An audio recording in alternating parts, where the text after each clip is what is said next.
అయోధ్య చేరిన Krishna book author Srinivas Kamasetty గారు. రోజు కాలేజ్కి వెళ్ళి ఏం చదువుతున్నావు, ఇప్పుడు కాకపోతే ఎప్పుడు చేస్తావు అని కొన్ని మోటివేషనల్ వర్డ్స్ చెప్పడము, వాళ్ళని బాగా చదువుకునే వాళ్ళని డిస్టర్బ్ చేయడం, ఇలాంటివి ఎక్కువైపోయాయి. సో అలా ఎక్కువైపోయి డిస్టర్బ్ అయితే ఎలాంటి రిజల్ట్స్ వస్తాయి అన్నదానికి పర్ఫెక్ట్ ఎగ్జాంపుల్ కృష్ణ క్యారెక్టర్. అప్పుడు ఎలా ఉంటుందంటే ఏదైనా చేస్తాం, ఏదైనా సాధించేస్తాం అన్నది స్లోగా తగ్గిపోతూ ఉంటుంది రియాలిటీ. ఓకే ఇంతేనేమో. పెట్టుబడి అమ్మ బంగారం అయినప్పుడు మనం ఎంత కట్టుబడి ఉండాలో ఒకసారి గుర్తు చేసుకోవాలి ఉంటుంది ఒక డైలాగ్. కృష్ణ వచ్చి చెప్పినంతనే అమ్మాయి ఒప్పేసుకోవాలి అన్నది కూడా నాకు నచ్చలేదు ఫస్ట్ పాయింట్. ఎందుకంటే అంత బాధ పెట్టి వెళ్ళిపోయిన తర్వాత అయితే తన లైఫ్ ఏదో చూసుకొని వెళ్ళిపోయిన తర్వాత మళ్ళీ వచ్చి ఒకళ్ళు చెప్పినప్పుడు వచ్చే ఎక్స్పీరియన్స్కి నీ అంతకు నువ్వు ముళ్ళు మీద తొక్కినప్పుడు వచ్చే ఎక్స్పీరియన్స్కి చాలా డిఫరెన్స్. ఆడ వెళ్తే ముళ్ళు తొక్కుతావరా అన్నాం అనుకో ఏమంటారు, ఏం కాదులే అంటారు. అది తగిలి పుచ్చుకొని రక్తం కారుతున్నప్పుడు అర్థమవుతుంది. ఎన్నో ఫేస్ చేసుకొని ఎన్నో ముళ్ళలు తొక్కుంటూ వెళ్తేనే కొన్ని దారులు ఏర్పడతాయి. అన్నిసార్లు బాధ మనమే అనుభవించాల్సిన అవసరం లేదు. బాధపడే వారి సిచ్యువేషన్లో ఉండి ఆలోచించిన వాడు రాయగలుగుతాం. అదే రైటర్ దగ్గర ఉండే గొప్ప లక్షణం అని. మీరు బాగా లైఫ్లో బాగా స్ట్రగుల్ అయిన ఫేస్ ఏమైనా ఉందా? అంటే ఏం చెప్తారు? నేను బాగా స్ట్రగుల్ అయ్యా 4-5 years బ్యాక్ ఫినాన్షియల్గా కానీ. కృష్ణకి శివకి మధ్య ఆ కన్వర్సేషన్ ఇప్పుడు నేను ఎంత గట్టిగా నవ్వుకున్నాను, అసలు చాలా గట్టిగా నవ్వుకున్నాను. శివాని ముందు శ్రవంతిని ఎందుకు కలపలేదు? కలపచ్చు కదా, ఇంకా బాగుండేది కదా. మ్యాట్రిమోనీ అయిపోతుంది. అంటే ఈ బుక్ విషయంలో చాలా నష్టపోయాం. అంటే ఇప్పుడు ఈ బుక్ని ఫ్లిప్కార్ట్, మీషోలలో ఫేక్ కాపీస్ అమ్మేస్తున్నారు. యాక్చువల్గా మేము అమెజాన్లో తప్ప ఎక్కడ లిస్టింగ్ పెట్టలేదు. Hi, welcome to plus TV. ఈరోజు మనతో పాటు ఒక స్పెషల్ గెస్ట్ ఉన్నారు. స్పెషల్ అంటే నిజంగా స్పెషల్ అనే చెప్పాలి. ఎందుకంటే చాలామంది ఇన్స్టాగ్రామ్లో ఆల్రెడీ తన వర్డ్స్ చూసుంటారు, వినుంటారు. అంటే అది ఎంత ఇంపాక్ట్ చూపించాయంటే చాలామందికి తన గురించి తెలియకపోయినా తన వర్డ్స్ మాత్రం ఖచ్చితంగా లైఫ్లో ఏదో ఒక చోట ఇంపాక్ట్ చూపిస్తూనే ఉన్నాయి, చాలా కనెక్ట్ చేస్తున్నాయి. సో తన బుక్ చదివాక కూడా నేను కూడా చాలా ఇంప్రెస్ అయ్యాను అండ్ చాలా అడిక్ట్ అయ్యాను కూడా స్టోరీకి. సో ఆ బుక్ చదివాక తన్ని ఎలాగైనా ఇంటర్వ్యూ చేయాలి, కలవాలి అనిపించింది. సో తన్ని పిలిచాను. అతను ఎవరో కాదు, అయోధ్య చేరిన కృష్ణ బుక్ ఆథర్ శ్రీనివాస్ కామశెట్టి గారు ఇప్పుడు మనతో ఉన్నారు. హాయ్ అండి. హలో, ఎలా ఉన్నారు? బాగున్నాను, మీరు ఎలా ఉన్నారు? ఫైన్ అండి. శ్రీనివాస్ గారు, ఇప్పుడు అంటే నాకు ఆ బుక్ చదివాక చాలా ఇంపాక్ట్ అనిపించింది. నేను అంటే ఫస్ట్ టైం నాకు నావెల్స్ చదవడం రెగ్యులర్గా అలవాటే. కాకపోతే ఫస్ట్ టైం ఒక బుక్ చదువుతూ ఏడ్చాను నేను ఫస్ట్ 2 pagesకే. సో చాలా అంటే చాలా బాగా రాశారు. చాలా అంటే చాలా మందికి రీచ్ అయింది కూడా బుక్, అందులో ఉన్న వర్డ్స్ కానీ అవన్నీ. సో బుక్ గురించి తర్వాత మాట్లాడదాం మనం. ఫస్ట్ మీ పర్సనల్ లైఫ్ ఎలా స్టార్ట్ అయింది అండ్ చిన్నప్పుడు ఎలా ఉండేది మీ లైఫ్, ఏం చదువుకున్నారు? హలో ఆల్, నేను శ్రీనివాస్ కామశెట్టి, మీ అందరికీ తెలుసు. అయోధ్య చేరిన కృష్ణ రైటర్ని. నా ఎడ్యుకేషన్ బ్యాక్గ్రౌండ్ వచ్చేసి నేను మాస్టర్ ఆఫ్ కామర్స్ చేశాను, ఎంకామ్ చేశాను అండ్ దాంతోపాటు బ్యాచులర్ ఆఫ్ ఎడ్యుకేషన్ బీఈడి కూడా చేశాను. అపార్ట్ ఫ్రమ్ దట్ నేను ఒక చెస్ కోచ్ని, చెస్ ఇంటర్నేషనల్ రేటెడ్ చెస్ ప్లేయర్ని. సో పిల్లలకి చెస్ కోచింగ్ ఇస్తూ ఉంటాను. సో ఎడ్యుకేషన్ పరంగా ఇంతకుముందు స్కూల్స్లో కానీ కాలేజెస్లో లెక్చరర్గా, స్కూల్స్లో టీచర్గా చేస్తూ ఉండేవాడిని. కొద్ది రోజులుగా ఈ రైటింగ్ ఫీల్డ్లోకి వచ్చిన తర్వాత, ఈ ఓన్గా అకాడమీస్ పెట్టుకున్న తర్వాత ఇంకా జాబ్స్ ఏది చేయకుండా ఓన్గా స్టార్ట్ చేసుకొని ఇలా రైటింగ్ రాయడం, ఇలా బుక్స్ రాయడం అనేది స్టార్ట్ చేశాను. ఓకే. అంటే ఫస్ట్ చెస్ ఆడేవారా మీరు? చెస్ ఆడేవాళ్ళం. ఓకే. ఎప్పుడైనా అంటే కాంపిటీషన్కి వెళ్ళారా బయటికి? కాంపిటీషన్స్కి వెళ్ళాము. అవునా? విన్ అయ్యారా? విన్ అయ్యాము. యాక్చువల్గా ఇంటర్నేషనల్ రేటింగ్ కూడా ఉంది చెస్లో. అవునా? ఓ, కానీ తెలియదు. అయోధ్య చేరిన కృష్ణ ద్వారానే శ్రీనివాస్ గారు పరిచయం అయ్యారు అందరికి. అంటే చెస్లో జస్ట్ ఒక ఇంటర్నేషనల్ రేటింగ్ వచ్చినా కూడా బిగినింగ్ స్టేజ్లోనే ఉన్నాము ఆ లెవెల్లో. ఓకే. మెయిన్ ఫోకస్ వచ్చేసి రైటింగ్ మీద పెట్టాం కాబట్టి ప్రెసెంట్ చెస్ మీద అంత కంప్లీట్ ఫోకస్ పెట్టలేకపోతున్నా. ఓకే. పేరెంట్స్ ఏం చేస్తుంటారు? మా నాన్నగారు గవర్నమెంట్ డిపార్ట్మెంట్లో అటెండర్గా చేస్తారు, మదర్ టైలరింగ్ చేస్తారు. ఓకే. మ్యారేజ్ అయిందా అండి మీకు? లేదండి. ఓకే. చూస్తున్నారా? చూడాలి. అంటే ఇంకా స్టార్ట్ చేయలేదా? త్వరలో. ఓకే.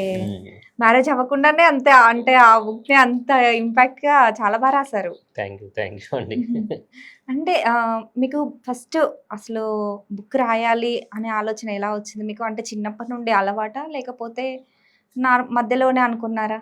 అంటే తెలుగు చిన్నప్పటి నుంచి కూడా నాకు తెలుగు చదవడం గానీ, తెలుగు పదాలు పలకడం గానీ, తెలుగు హ్మ్. అనేది చాలా ఇష్టం నాకి. ఓకే. తెలుగు పదాలు నేను స్పష్టంగా పలుకుతాను. హ్మ్. స్పష్టంగా చదువుతాను. హ్మ్. పేపర్ గూడా చాలా వరకు పేపర్ బాగా చదివేవాడిని. స్పోర్ట్స్ కాలమ్స్ గానీ, ఏదన్నా ఆర్టికల్స్ గానీ చదవడం బాగా అలవాటు. హ్మ్. దాంతో పాటు సెంటెన్సెస్‌ని ఏదన్నా కంప్లీట్‌గా ఫిల్ చేయడం గానీ, ఓన్ సెంటెన్సెస్ రాయడం అనేది చాలా ఇంట్రెస్ట్. ఓకే. చిన్నప్పటి నుంచి గూడా స్కూల్లో క్వెషన్స్‌కి గూడా వాళ్ళు చెప్పిన ఆన్సర్స్ కంటే గూడా ఓన్ క్రియేటివిటీతో ఓన్ ఆన్సర్స్ రాయడము, పేపర్‌ని నింపేయడం అనేది అలవాటయిపోయింది. సో, ఆ ఓకే. విధంగా లైన్స్ సెంటెన్స్ ఫార్మేషన్ చేయడం అన్నది బాగా అలవాటయిపోయింది నాకు. హ్మ్.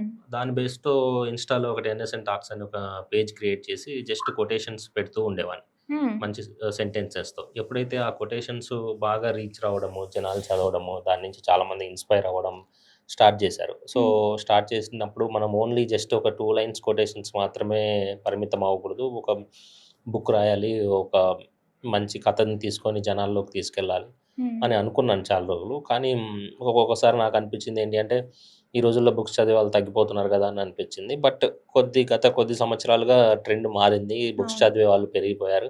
సో, చదివే వాళ్ళున్నారు. నువ్వు రాయగలిగే కెపాసిటీ నీకుంటే చదువుతారని నాకు నేను అనుకున్న తర్వాత ఈ బుక్ రాయడం స్టార్ట్ చేశాను. ఓకే. ఏ ఇయర్‌లో స్టార్ట్ చేశారు మీరు? ఇది 2024లో స్టార్ట్ చేశాను. ఆ! ఓకే. 2025 సెప్టెంబర్ కల్లా అయిపోయింది. ఆల్‌మోస్ట్ 1 ఇయర్ పట్టింది. 1 ఇయర్ పట్టింది. హ్మ్. ఓకే. అంటే ఎలా తీసుకున్నారు? స్టోరీ ఇలా అనుకుని ఏమన్నా చేంజెస్ చేస్తారా? లేకపోతే ఎట్లా రాస్తారసలు?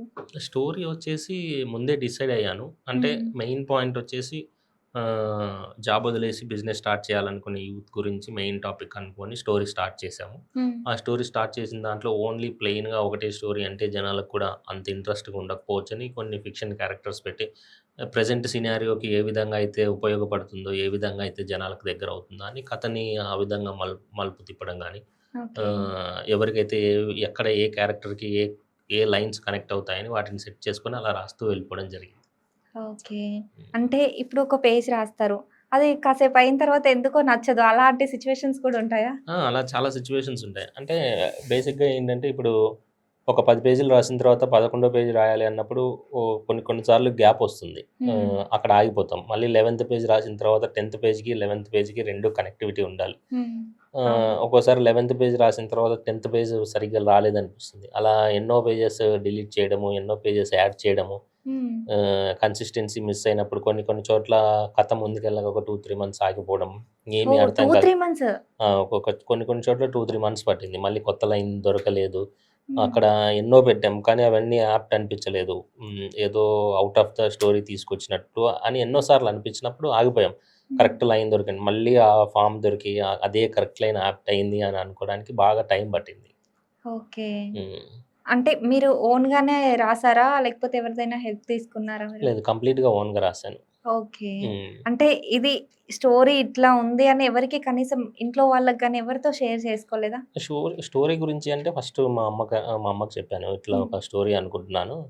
ఈ విధంగా ఒక ఆర్డర్ చెప్పాను. లైన్ ఆర్డర్‌లో ఇలా ఉంటుంది, ఇలా ఉంటుంది అని చెప్తే హ్మ్. ఫస్ట్ మా అమ్మ ఉండి చాలా బాగుంది. హ్మ్. నువ్వు రాయి దాని తర్వాత చూద్దాం కంప్లీట్‌గా అయిపోయిన తర్వాత ఒకసారి చూద్దాం అన్నారు. ఫస్ట్ హ్మ్. చెప్పిందైతే మా మమ్మీకి చెప్తే బాగుందన్నారు. ఓకే. బాగుందన్న తర్వాత మాక్సిమం స్టోరీ గురించయితే చాలా తక్కువ మందితో డిస్కస్ చేశాను. హ్మ్. 1 ఆర్ 2 మెంబర్స్ తప్ప స్టోరీ గురించి పెద్ద డిస్కషన్ అయితే ఎవరితో చేయలేదు.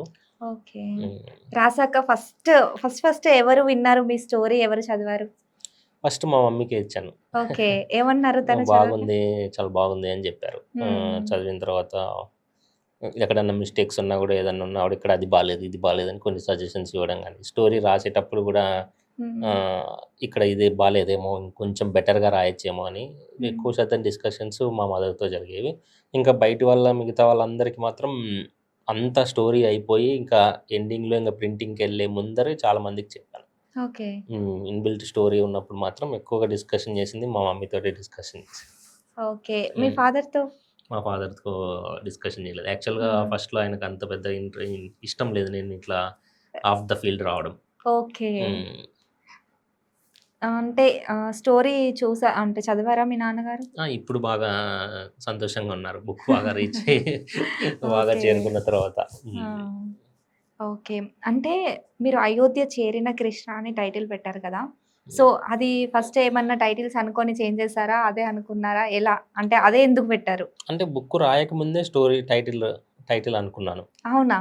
టైటిల్ అనుకోనే బుక్ స్టార్ట్ చేశా. ఆ ఓకే. టైటిల్ చాలా రోజుల నుంచి బ్రెయిన్‌లో రన్ అవుతూనే ఉన్న టైటిలే అది. హ్మ్. ఆ టైటిల్ మీద ఇంట్రెస్ట్ తోటి ఇది కథ కృష్ణ అయోధ్య చేరాలి. ఈ ఓకే. అయోధ్య చేరే జర్నీలో స్టోరీ చెప్పాలి అనేది ఫస్ట్ అనుకున్న లైనే అది. హ్మ్. ఆ లైన్ అనుకున్న తర్వాత టైటిల్‌ని బేస్ చేసుకొని స్టోరీ స్టెప్ బై స్టెప్ వెళ్తూ వెళ్ళింది. ఓకే. ఇది ఫస్ట్ బుక్కా మీది? ఇదే first book. Okay. First book అయినా చాలా రీచ్ వచ్చింది. అంటే హ్మ్. చాలా తొందరగా. ఓకే. నెక్స్ట్ ఏమైనా బుక్ రాస్తున్నారా ఇప్పుడు? రాస్తున్నాను. స్టార్ట్ చేశాను. అవునా? త్వరలో డీటెయిల్స్ చెప్తాను. ఓకే. ఆ! టైటిల్ ఏం పెట్టారు మరి? టైటిల్ గూడా ఇంకా డిస్కషన్ జరుగుతుంది. దానికి ఇంకా టైటిల్ అనుకోలేదు.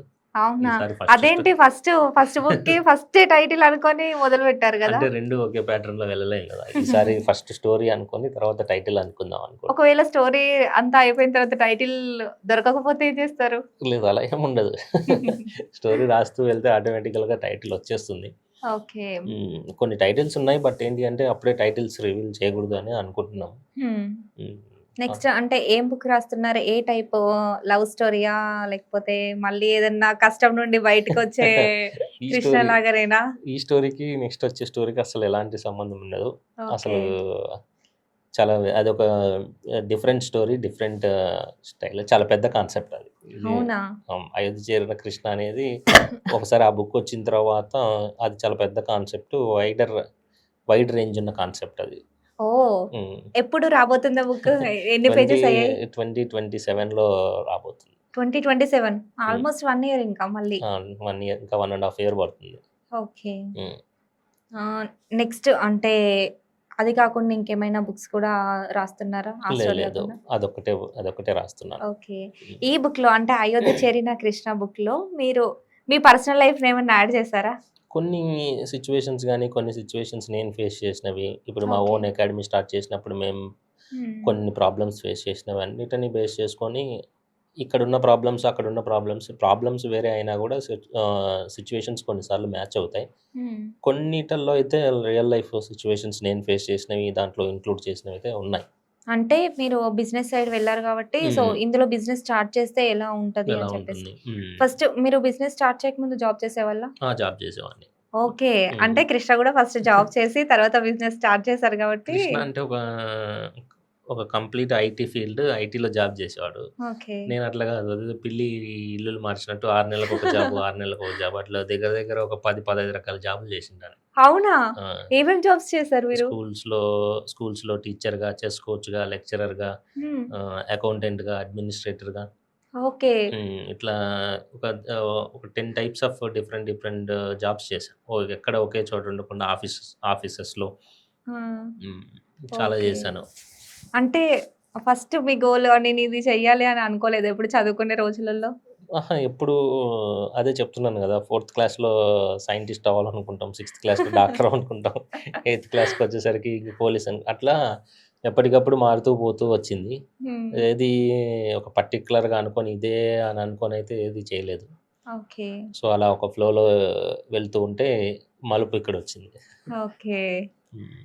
అంటే ఈ చెస్ అదంతా ఆడడము చిన్నప్పటి నుండే అలవాటా మీకు? స్కూలింగ్ స్కూల్ నుండి? లైఫ్‌లో ఎయిత్ క్లాస్, నైన్త్ క్లాస్ నుంచి హ్మ్. అలవాటయింది. హ్మ్. ఇంటర్మీడియేట్, డిగ్రీ వచ్చేసరికి టోర్నమెంట్స్‌కెళ్ళడము, అదర్ స్టేట్స్‌కెళ్ళి అక్కడ టోర్నమెంట్స్ ఆడడము ఇది బాగా అలవాటయింది. బేసిక్‌గా ట్రావెలింగ్ అనేది చాలా ఇంట్రెస్టు. హ్మ్. ట్రావెల్‌కి ఒక రీజన్ గావాలి ఎందుకు తిరుగుతున్నామంటే. సో, అందుకు చెస్ అనేది ఒక మంచి రీజన్ ఓహ్! దొరికింది.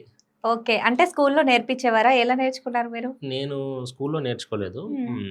యాక్చువల్‌గా చిన్నప్పటి నుంచి మా ఫాదర్ బాగా చెస్ ఆడేవాళ్ళు. ఓకే. హ్మ్. ఆయన అడిగితే చెస్ నేర్పించలేదని వేరే వాళ్ళ దగ్గర నేర్చుకొనొచ్చి అడిగితే నేర్పించలేదా? అదే ఎందుకు? నీకు చదువుకోపో అని చెప్పేవాళ్ళు. ఆ! అదేంటి మీరు నేర్చుకున్నారు గదా! మాకెందుకు నేర్పించరని అడగలేదా అంటే, మీరు? అంటే అప్పుడు నేను చిన్న పిల్లోడిని గదా! హ్మ్. అని నేర్పించలేదు. ఓకే. హ్మ్. సో, అందుకు నేర్పించలేదన్న కోపంతో బయటికెళ్ళి నేర్చుకొనొచ్చాను. ఓకే. అంటే ఆహ్, బయటికంటే ఎక్కడ అంటే విలేజ్‌లోనేనా? ఇంటి దగ్గరలో వేరే వాళ్ళ దగ్గర నేర్చుకున్నాను. ఓకే. మరి ఫస్ట్ అంటే స్కూల్లో తీసుకెళ్తుండేనా? లేకపోతే బయట ఎలా? లేదు, స్కూల్ లెవెల్‌లో ఎప్పుడు ఆడలేదు. హ్మ్. నేను బేసిక్‌గా మెయిన్ టోర్నమెంట్స్‌కి వెళ్ళిందాన్ని ఇంటర్మీడియేట్ లెవెల్‌లో, డిగ్రీ లెవెల్‌లోనే వెళ్ళాను. ఓకే. అప్పుడు ఎవరు తీసుకెళ్ళేవారు? నేను ఓన్‌గా వెళ్ళేవాడిని. అవునా? హ్మ్. అంటే ఇంట్లో చెప్పలేదా? ఇంట్లో కూడా చాలా వరకు ఇంట్లో వాళ్ళు కూడా చెప్పేవాడిని కాదు. ఓహ్! కాలేజీలో ఉన్నా అనుకునేవాళ్ళు వాళ్ళు. కానీ మీరు ఇంకా చెస్ కాలేజ్ బంక్ టోర్నమెంట్‌లకి కొట్టి అట్లా చెస్ చెస్ ఆడడానికి టోర్నమెంట్‌కి ఎళ్ళేవాళ్ళు. వెళ్ళేవాడిని. ఓకే. అంటే కాలేజ్ బంక్ కొట్టడం అంటే చెస్ ఆడడం కాకుండా నార్మల్‌గా బంక్ కొట్టేవాళ్ళా మీరు? లేదు, చిన్నప్పటి నుంచి కూడా నాకు స్కూల్‌కెళ్ళడం అన్నా, కాలేజ్‌కెళ్ళడం అంటేనే ఇంట్రెస్ట్. ఇంటి దగ్గర ఉండమన్నా కూడా ఉండను. ఓకే. హ్మ్. ఇంటి దగ్గర ఉంటేనే బోర్ అనిపిస్తది. స్కూల్ అంటే బాగా అల్లరి చేసేవాడిని. ఇంటి హుహు. దగ్గర ఉంటే అల్లరి చేయనియరని స్కూల్‌లో, కాలేజ్‌లో అల్లరి చేయడానికి బాగా పాసిబిలిటీ ఉంటుందని ఎప్పుడు వెళ్ళడానికే ఇంట్రెస్ట్ గానీ ఎగ్గొట్టడానికి ఉండదు. అవునా? హ్మ్. ఓకే. మరి అదేంటి కృష్ణ క్యారెక్టర్ అంత డిఫరెంట్‌గా రాసారు? అంటే నేనెలా ఉండలేదో అలా రాయాలని అనుకున్నాను దాంట్లో. ఓకే. కానీ కృష్ణ కూడా అంటే చాలా అంత తొందరగా చేంజ్ అవ్వడం కూడా చాలా మందికి అవ్వదు. కానీ కృష్ణ క్యారెక్టర్ అయితే చాలా చేంజ్ అయ్యింది. అంటే అంత ఇంపాక్ట్‌గా రాసారు మీరు. అంటే క్యారెక్టర్ ఈ రోజుల్లో ఎలా ఉందంటే అవతల వాళ్ళు బాగా ఇన్‌ఫ్లూయెన్స్ చేస్తున్నారు మనం ఎలా ఉన్నా గూడా. అవును. ఆ ఇన్‌ఫ్లూయెన్స్‌కి ఎక్కువ దానివల్ల చేంజ్ అయిపోతున్నారు. మన ఒరిజినల్ క్యారెక్టర్ కాకపోయినా హ్మ్. వాళ్ళు వచ్చి ఒకటి చెప్తే మోటివేట్ చేసి, "ఏం చదువుకుంటావులే, ఈరోజు ఎంజాయ్ చేద్దాంరా. హ్మ్. రోజు కాలేజ్‌కెళ్ళి ఏం సాధిస్తున్నావు, ఇప్పుడు కాకపోతే ఎప్పుడు చేస్తావు" అని కొన్ని మోటివేషనల్ వర్డ్స్ చెప్పడము, వాళ్ళని బాగా చదువుకునే వాళ్ళని డిస్టర్బ్ చేయడం ఇలాంటివి ఎక్కువైపోయాయి. అవును. సో, అలా ఎక్కువైపోయి డిస్టర్బ్ అయితే ఎలాంటి రిజల్ట్స్ వస్తాయి అన్నదానికే perfect example Krishna character. Okay. అంటే హ్మ్. మీరు కాలేజ్ లైఫ్ ఎలా ఉంటది? లవ్ స్టోరీ ఎలా ఉంటది? హ్మ్. ఒకవేళ జాబ్ చేస్తే ఎలా ఉంటది? బిజినెస్ చేస్తే ఎలా ఉంటది? లాస్ట్‌కి ఏం చేయాలి? ఇన్ని యాడ్ చేశారు ఒక బుక్‌లో మీరు. అంటే ఒక 20-30 ఇయర్స్ మధ్యలో హ్మ్. లైఫ్ ఎలా ఉంటదని మీరు కంప్లీట్‌గా చూపించారు ఆ బుక్‌లో. నేను అనుకున్నది గూడా అదే అనుకున్నాను. హ్మ్. 20-30 మధ్యలో ఎవరైతే ఫేస్ చేస్తుంటారో, హ్మ్. వాళ్ళందరికీ ఇది నా కథే అనిపిచ్చాలి. ఓకే. చదువుతున్న వాళ్ళందరికీ వాళ్ళు ఫేస్ చేస్తున్న ప్రాబ్లమ్సే మేము చదువుతున్నాం అనుకోవాలి. ఈ బుక్ వాళ్ళ ప్రాబ్లమ్‌కి ఏదో దానికి ఎక్కడో ఒక చోట సొల్యూషన్ అనిపిచ్చాలి. హ్మ్. బుక్ చదివామంటే ఏదో ఎంటర్‌టైన్‌మెంట్ కోసం చదివామనేదే కాకుండా, హ్మ్. ఒకానొక పాయింట్‌లో ఆగిపోయామని బాధపడుతూ ఉంటారు గదా! వాళ్ళకి అవును. ఎంతో కొంతన్నా మన అక్షరాలు ధైర్యాన్నివ్వాలి అన్నది మెయిన్ ఉద్దేశ్యంతో మొత్తం అన్ని ఎలిమెంట్స్ దాంట్లో యాడ్ చేశాను. ఓకే. కానీ హ్మ్. అంటే 20-30 ఇయర్స్ మధ్యలో మీరు రాసానంటారు. కాకపోతే ఈ ఏజ్‌లో చదివే వాళ్ళు చాలా తక్కువ ఉంటారు గదా! అలా ఏం లేదు. హ్మ్. ఒక ఈవెన్ హ్మ్. 10థ్ క్లాస్ పిల్లలు, ఇంటర్ పిల్లలు గూడా చదివి బాగుందన్నా అని చెప్పిన వాళ్ళు గూడా ఉన్నారు. చిన్న ఓకే. చిన్న నేను అనుకోలేదు అంత చిన్న పిల్లలు చదువుతారని. ఓహ్! ఇంటర్ వాళ్ళు 10థ్ కొంతమంది 10థ్ క్లాస్ పిల్లలు గూడా బాగుంది, ఇన్‌స్పిరేషన్‌గా ఉంది అని చదివిన వాళ్ళున్నారు. ఓకే. సో, దీనికంటూ ఒక బ్యారియర్ లేదు. వీళ్ళ కోసం మాత్రమే ఈ ఏజ్ హ్మ్. వాళ్ళకనే లేదు. సో, మనము మెయిన్‌గా ఏంటంటే ఒకళ్ళకి కష్టాల్లో ఉన్నప్పుడు బాగుపడాలి అనే ఉద్దేశ్యంతో రాసినప్పుడు ఎవరికైనా చదువుకుంటారు. ఎవరు బాగుపడ్డా ఆనందమే. అవును. హ్మ్. కానీ ఇంపాక్ట్ మాత్రం ఈ ఏజ్‌లో ఈ 10 ఇయర్స్‌లోనే ఎక్కువ చూపిస్తది. చదివిన వాళ్ళకి. ఇంపాక్ట్ ఎక్కువ ఎందుకు చూపిస్తదంటే 20-25లో ఉన్న వాళ్ళకి కొంచెం తక్కువుంటుంది. హ్మ్. 25-30 మధ్యలో ఉన్న వాళ్ళకి ఎక్కువుంటుంది. అంటే ఈ ఏజ్‌కొచ్చేసరికి రియలైజేషన్ స్టార్ట్ అవుతుంది. అవును. 20 టు రియల్ టు స్ట్రగుల్స్ ఏంటో స్ట్రగుల్స్ స్టార్ట్ స్టార్ట్ అవుతాయి. అవుతాయి. ఫస్ట్ 20-25 ఇయర్స్ మధ్యలో అంత పెద్ద ప్రెషర్స్ ఉండవు. అంత హ్మ్. పెద్ద ప్రాబ్లమ్స్ ఉండవు. ఎందుకంటే ఇంట్లో నుంచి కూడా ఏం పెద్ద ఫోర్స్ ఉండదు. 20-25 మధ్యలో నిన్నేం అంత ఫోర్స్ చేయరు జాబ్ చేయమని. హ్మ్. అంత ఫోర్స్ చేయరు పెళ్లి చేసుకోమని. బట్ అవును. ఎప్పుడైతే 25 క్రాస్ అయ్యి 26, 27 వెళ్తున్నావు అంటే ఎవ్రీ ఇయర్ ఒక డేంజర్ బెల్ మోగినట్టే. ఆ! ఎవ్రీ ఇయర్ కాదు అసలు ఎవ్రీ ఆ! మంత్ మోగినట్టు మోగుతుంటాయి. డేంజర్ బెల్స్ మోగుతుంటాయి. ఏం హ్మ్. చేస్తున్నావు? ఏం సాధించావు? నెల గడిచిపోతుంది అంటే ఒక క్వెషన్ రన్ హ్మ్. అవుతుంది. కొన్ని కొన్ని కంపారిజన్స్ మొదలవుతుంటాయి ఇంట్లో. అవును. ఎదురింటి వాడిని చూడు, పక్కింటి వాడిని చూడు, వాడు ఇలా ఎళ్తున్నాడు, నువ్వు ఇలా ఎళ్తున్నావు, నువ్వేమో ఇంకా ఏం సాధించలేదు. హ్మ్. అప్పటికి ఇయర్స్ గడిచిపోతుంటాయి. ఒక రియలైజేషన్ మొదలవుతుంది. అరే! అనవసరంగా ఆ రోజు అది చేశా నేను. హ్మ్. అనవసరంగా ఆ డెసిషన్ తీసుకున్నా. అక్కడే ఉండింటే బాగుండు. ఇలా ఎన్నో థాట్స్ వస్తుంటాయి. మనము ఇయర్స్ పాస్ ఆన్ అయ్యే కొద్దీ. ఓకే. అలాంటి సిట్యుయేషన్‌లో ఏంటి అంటే కొన్నిసార్లు మనల్ని మనమే డీమోటివేట్ చేసుకుంటాం. అరే! ఆ రోజు హ్మ్. తప్పు చేశానేమో, అసలు అలా వాళ్ళ మాటలు ఇనుంటే బాగుండు, వీళ్ళ మాటలు ఇలా ఎన్నో థాట్స్ వస్తుంటాయి. మనము ఒకవైపేమో ముందుకెళ్ళలేమని బాధపడుతుంటాం. హ్మ్. ఒకవైపేమో ఏంటి నా జీవితం ఇంతటితో ఆగిపోయిందా? ఇంకా హ్మ్. 20-25 మధ్యలో ఉండే ఆ ఉడుకు రక్తం గూడా కొంచెం చల్లబడుతుంటది. రియాలిటీ అవును. అర్థమవుతుంటది. అయ్యో! ఇంకా అప్పుడు ఎలా ఉంటుందంటే ఏదైనా చేస్తాం, ఏదైనా సాధించేస్తాం అన్న అది స్లోగా తగ్గిపోతూ ఉంటుంది రియాలిటీ. ఓకే. హ్మ్. ఇంతేనేమో అని ఇదంతా ఇక్కడ రియలైజ్ అయ్యి 25-30 మధ్యలో ఉన్న వాళ్ళకి బాగా కనెక్ట్ అవుతుందని నాకి అనిపిచ్చింది. అవును. అందుకే అంటే చాలా దాన్ని చూస్తే కొన్ని కొన్ని వర్డ్స్ లైన్స్ ఆ 2 లైన్స్ రాసారు కదా మీరు. అవైతే చాలా ఇంపాక్ట్‌గా ఉన్నాయి. నాకైతే చాలా బాగా నేను ప్రతి ఆ 2 లైన్స్‌ని అండర్‌లైన్ చేసుకుంటూ వెళ్ళాను బుక్ చదువుతున్నంత సేపు. థ్యాంక్ యూ అండి. అంటే ఆ వర్డ్స్ ఎలా మీరు దాన్ని రాస్తారు? అది అర్థం కాలేదు నాకు. నార్మల్ స్టోరీ అంటే ఎవరైనా రాస్తారు. కానీ ఆ స్టోరీకి ఆ లైన్స్‌తో ఫుల్‌ఫిల్ చేయడం అనేది చాలా కష్టం. అంటే మా బలమే అది కదా! అంటే నేను ఒక ఎన్ఎస్ఎన్ టాక్స్ అనే పేజ్‌లో 5 ఇయర్స్ నుంచి రాస్తూ జస్ట్ 2 లైన్స్ కొటేషన్సే రాస్తున్నా. హ్మ్. ఒక ఒక పేజ్ పర్టిక్యులర్‌గా డిజైన్ చేయబడ్డ page NSN talks Telugu. Okay. దాంట్లో ఎవ్రీ డే ఒక 2 లైన్స్ మోటివేషనల్ కోట్స్ పెట్టడం అన్నది హ్మ్. ఇంకా అది ఇంకా నా లైఫ్‌లో ఒక పార్ట్ అయిపోయింది. ఓకే. ఈరోజు పెట్టలేదు, ఈరోజు పోస్ట్ చేయలేదు అనకుండా ఎవ్రీడే రాయడం అలవాటైంది. సో, హ్మ్. అలా రాసినప్పుడు దగ్గర దగ్గర 4000కి పైగా కోట్స్ రాశాను. హ్మ్. ఆ 4000 కోట్స్ రాసినప్పుడు మామూలు జనరల్‌గా రాసిన కోట్సే అంత బాగా రాసి ఇంక ఇప్పుడు ఓన్ బుక్ రాసినప్పుడు దాంట్లోకి యాప్ట్ అయ్యే కోట్స్ రాయాలన్నప్పుడు ఇంక మన బలం ఏంటో మనమే చూపించుకోవాలి. మనం ఓకే. ఎందులో బలంగా ఏది ఎక్కడ యాప్ట్ అవుతుంది అన్నది. సో, హ్మ్. కోట్స్ విషయంలో చాలా కేర్‌ఫుల్‌గా చాలా బలంగా ఆలోచించి ఎక్కడ ఏ పదాలైతే ఉపయోగపడతాయి, ఎక్కడ ఏ లైన్స్ ఈ స్టోరీకి యాప్ట్ అవుతాయి. కొన్ని హ్మ్. ఇంతకుముందు రాసిన లైన్స్ తీసుకొచ్చి స్టోరీలోకి యూజ్ అయ్యేలాగా పెట్టడం.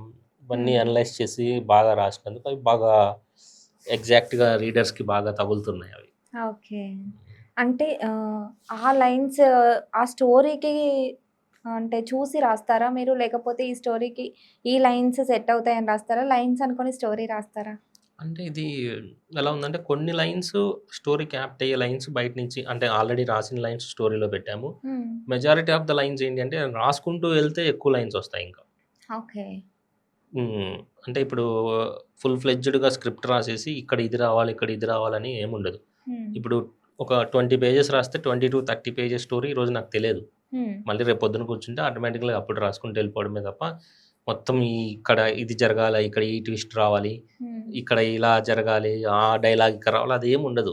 ఓకే. ఎంత రాస్తే ఆ రోజు ఈవినింగ్‌కి ఎంత కల్పిస్తే అంత. మళ్ళీ రేపు హ్మ్. పొద్దున్నకెళ్ళి కొత్తగా ఫ్రెష్‌గా కూర్చొని రాయాలి. హ్మ్. మెయిన్ పాయింట్ ఏందంటే నిన్న రాసిన దానికి ఇది మ్యాచ్ అవ్వాలి. ఓకే. ఆ 2 మళ్ళీ ఎల్లుండి రాస్తే ఈ 3 మ్యాచ్ అవ్వాలి. ఓహ్! అంటే మనం ఈరోజు ఒక స్టోరీ ఇంత రాయాలి అని అనుకుంటాం. ఇక్కడి వరకి రాయాలనుకుంటాము. హ్మ్. కానీ ఆ రోజుకి అక్కడి వరకు అవ్వదు. మళ్ళీ ఆ! నెక్స్ట్ డే వేరే థాట్స్ వస్తుంటాయి. అదెలా? అదే బిగ్గెస్ట్ టాస్క్. ఇప్పుడు కొన్ని సార్లు ఏమవుద్దంటే నిన్న కరెక్ట్ అనిపించింది రేపటికి రాంగ్ అనిపిస్తది. అవును. నిన్న బాగా అబ్బా! ఈ లైన్స్ సూట్ అయ్యాయి అనిపిస్తది. అప్పుడేమవుతుందంటే చించేయడం, మళ్ళీ రాయడం అట్లా ఎన్నో పేజెస్ రాయడము, హ్మ్. తీసేయడము, మళ్ళీ కొత్త స్టోరీ రాయడం. ఇప్పుడు 160 పేజెస్ స్టోరీ ఉందంటే ఇంకొక 160 పేజెస్ స్టోరీ తీసేసిందే ఉంటది. అంత స్టోరీ వచ్చింది. ఓకే. అంటే స్టోరీ కంటే కూడా దాంట్లో మెయిన్ పాయింట్స్ ఏంటంటే వర్షన్స్ చేంజ్ అవుతాయి. హ్మ్.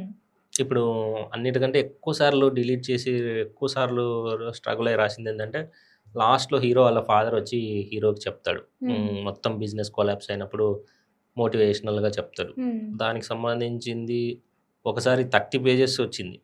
ఓహ్! మొత్తం అంటే మొత్తం ఫస్ట్ రాద్దాము ఎన్ని వెర్షన్స్ ఒక 10 వెర్షన్స్ రాశాను. హ్మ్. 30 పేజెస్ లాగా. మొత్తం ఆ 10 వెర్షన్స్‌లో ఒక వెర్షన్ తీసుకుంటే 3 పేజెస్ వచ్చింది. ఓకే. ఇంకా డిఫరెంట్ 8, 9 వెర్షన్స్ ఉన్నాయి దానికి సంబంధించింది. అట్లా హ్మ్. కొన్ని మెయిన్ ఇంపాక్ట్‌ఫుల్‌గా ఉన్న వెర్షన్స్ ఎక్కువ వెర్షన్స్ రాశాను. ఓకే. అవన్నీ స్క్రిప్ట్ ఎక్కువైపోయింది. సో, ఏది బెటర్ ఉంటదో దాన్ని తీసుకుంటాం. ఓకే. హ్మ్. అంటే ఈ బుక్ మొత్తం అయిపోయిన తర్వాత కూడా ఏమన్నా చేంజెస్ చేసారా మీరు? ఈ బుక్ అంతా అయిపోయిన తర్వాత యాక్చువల్‌గా ఏంటంటే కొంచెము లాస్ట్‌లో క్లైమాక్స్ హ్మ్. త్వరగా కంప్లీట్ చేశాను. హ్మ్. అంటే running out of the time అన్నట్లు అనిపించింది. అవును. నేను ఒక 15 పేజెస్, 20 పేజెస్ ఇంకా పెండింగ్‌లో ఉన్నప్పుడే బుక్ రిలీజ్ డేట్ అనౌన్స్ చేశాను. హ్మ్. అప్పటికి ఇంకా 15, 20 పేజెస్ ఉంది. Okay.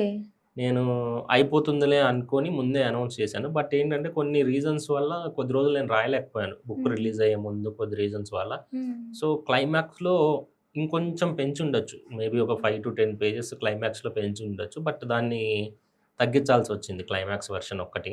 Okay. So, but end of the day ఏంటి అంటే ఆ క్లైమాక్స్ తగ్గించినా కూడా నేను చెప్పాలనుకున్న పాయింట్ ఏంటంటే గెలుపు కోసం చేసే పోరాటాన్ని ఎంత పొడుగైనా చూపించొచ్చు గానీ, గెలుపుని వచ్చిన తర్వాత ఇంక పెద్దగా చూపించాల్సిన అవసరం లేదనిపించింది నాకు. ఓహ్! హ్మ్. ఓకే. ఎవరికైనా పోరాటం ఇంట్రెస్టింగ్ ఉంటుంది. ఎలా గెలుస్తాడు? ఎలా గెలుస్తాడని. హ్మ్. ఇక గెలిచిన తర్వాత ఏంటి అన్నది గెలిచిన తర్వాత ఎవరైనా డీల్ చేస్తారు గెలుపుని. అవును.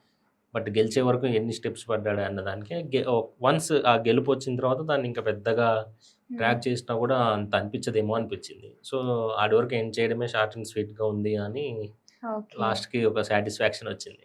ఓకే.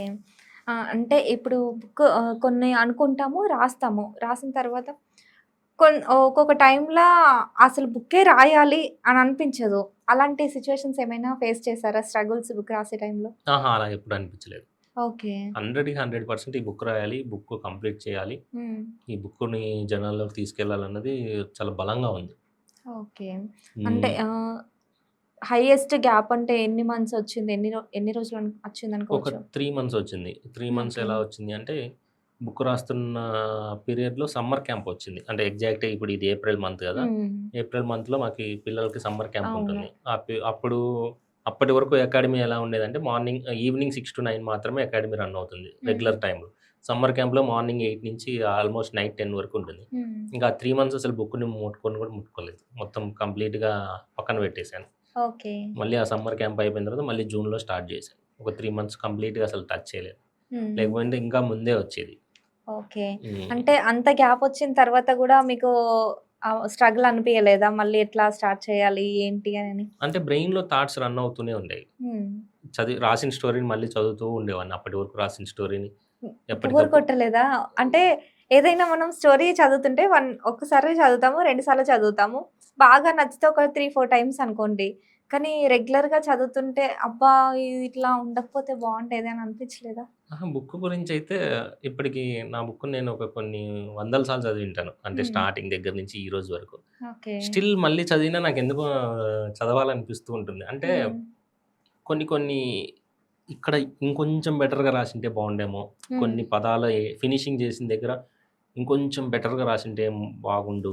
హ్మ్. కొన్ని కొన్నేమో ఇక్కడ నువ్వు రాసావని నాకు అనిపిస్తది. ఇక్కడ ఓకే. ఈ లైన్ రాసావనిపిస్తది. హ్మ్. ఇంకొన్ని చోట్లేమో దీన్ని కొంచెం పొడిగించావు లేదా కొంచెం తగ్గించావు అని కొన్ని అవి నోట్స్ చేసుకుంటూ ఉంటాయి ఎప్పటికప్పుడు. ఓకే. ఈసారికొచ్చినప్పుడు ఏదన్నా ఇలాంటివి చేయకూడదు. హ్మ్. ఫినిషింగ్‌లో ఇలా రాకూడదు. కొన్ని కొన్ని పదాలు ఎలా ఉంటాయంటే 2 పదాలు క్లబ్ అయ్యి ఉంటాయి. హ్మ్. కొన్ని చోట్లేమో 2 పదాలు విడదీసి ఉంటాయి. అవును. అది ఎలా ఉంటుందంటే ఎడిషన్ చేసేటప్పుడు ఈసారి ఈ 2 కలపాలి. ఈసారి ఈ 2 పదాలను విడదీయాలని ఎన్ని సార్లు చదివినా కొత్త లెసన్స్ నా బుక్‌లోంచి నాకు నేర్పిస్తూనే ఉంటుంది. So, okay. అందుకు ఎప్పుడు బోర్ అనిపించదు బుక్. నా బుక్ నేను చదువుకోవడం నాకు బోర్ అనిపించదు. ఓకే. హ్మ్. ఈ బుక్ అంటే స్టోరీ నెక్స్ట్ ఒక 10 పేజెస్ ఉంది అని అన్నారు గదా! అంటే ఏమనుకున్నారు? మీరు ఎలా ఎండ్ చేద్దాం అనుకున్నారు ఇది కాకుండా? స్టోరీ ఎండింగ్ అయితే ఇదే. హ్మ్. కృష్ణ సక్సెస్ అవ్వడం మాత్రం ఇదే. హ్మ్. ఆ సక్సెస్ ఫేజ్ మాత్రం కొంచెం డిఫరెంట్‌గా, ఇన్ డీటెయిల్డ్‌గా హ్మ్. ఉండేది. దాంట్లో ఒక కొటేషన్ గూడా పెట్టాలనుకోని పెట్టలేకపోయిన కొటేషన్ ఒకటేంటి అంటే హ్మ్. పెట్టుబడి అమ్మ బంగారమైనప్పుడు మనం ఎంత కట్టుబడి ఉండాలో ఒకసారి గుర్తు చేసుకో అని ఉంటదొక డైలాగ్. ఓకే. సో, బిజినెస్‌కి స్టార్ట్ చేయడానికి వాళ్ళమ్మ బంగారం తీసుకొచ్చి పెట్టుబడి పెడతాడు. హ్మ్. అది ఆ పెట్టుబడి అమ్మ బంగారం తీసుకొచ్చి నువ్వు పెట్టుబడి పెట్టి బిజినెస్ చేస్తున్నావంటే నువ్వు ఎంత కట్టుబడి ఉండాలి ఒకసారి ఆలోచించుకో అని ఉంటుంది. హ్మ్. అప్పుడేంటంటే ఒక సీన్ ఉండేది. కృష్ణ అంతా సక్సెస్ అయిన తర్వాత ఒకరోజు వాళ్ళ అమ్మని తీసుకెళ్ళి మనప్పురం గోల్డ్‌లో హ్మ్. అప్పటి వరకు వాళ్ళమ్మ ఎన్ని ఫంక్షన్స్‌కెళ్ళినా గోల్డ్ లేకుండా వెళ్తూ ఉండేది. బాధపడుతూ ఉండేది. హ్మ్. ఫంక్షన్స్‌కెళ్తే అందరూ గోల్డ్ ఎళ్తుంటే వాళ్ళమ్మ గోల్డ్ ఎసుకోకుండా ఎళ్ళేది. ఎప్పుడైతే ఓకే. సక్సెస్ అయితాడో ఆ పెట్టుబడి కోసం పెట్టిన గోల్డ్‌ని తీసేసి మళ్ళీ ఇంకొంచెం గోల్డ్ ఇప్పించి వాళ్ళమ్మని మళ్ళీ ఫంక్షన్ తీసుకెళ్తాడు. ఇట్లా హ్మ్. కొంచెం కొన్ని సీన్స్ ఉండేవి.